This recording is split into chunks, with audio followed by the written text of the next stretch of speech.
Trời mà lại anh liền nằm tha chú đai máu ai biết cũng Cầu quan từng dừng ra có chết thực tâm chút tập đi mắt thì anh mò tầm mong mà để ấy mò tầm quay thôi nhiều ghê ai mà đâu trong áo trong sông bơi là nhiều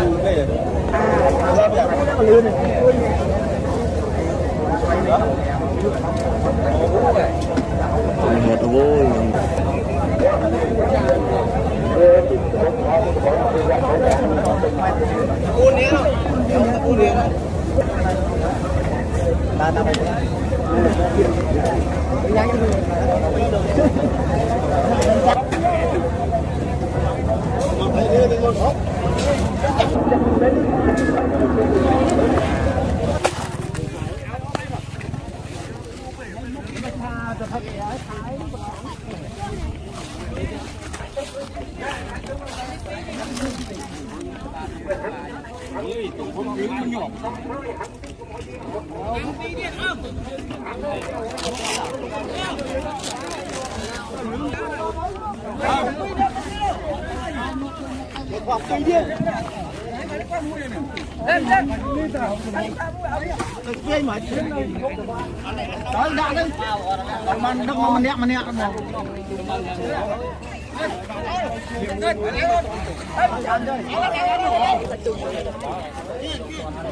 tăng thôi gì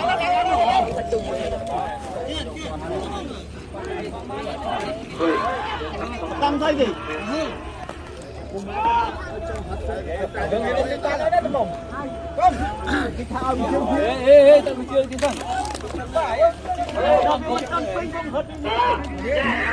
Ồ,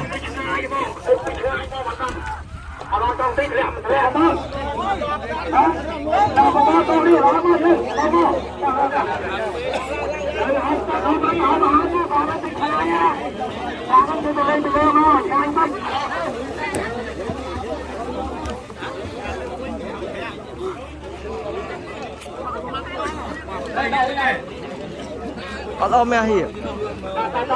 Ê, ôm tên này. Lứa à? Rồi nhà anh không tha chuột đầy máu không ai biết Dạ gì cái đó. có chết tâm chút tập đi mắt tiền một người tầng quầy to như người ta khai đâu trong áo trong sông quần là vui cái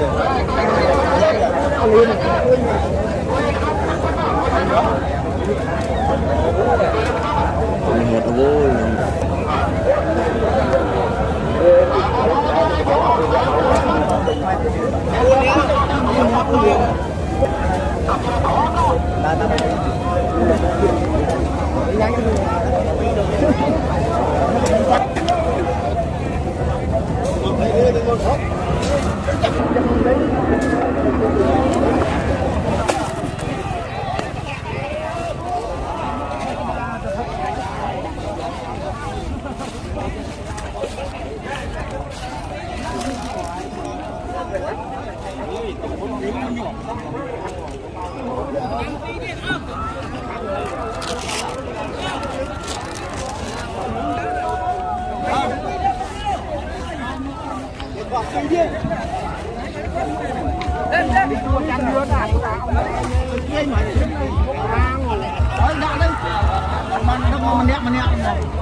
Tăng thôi gì?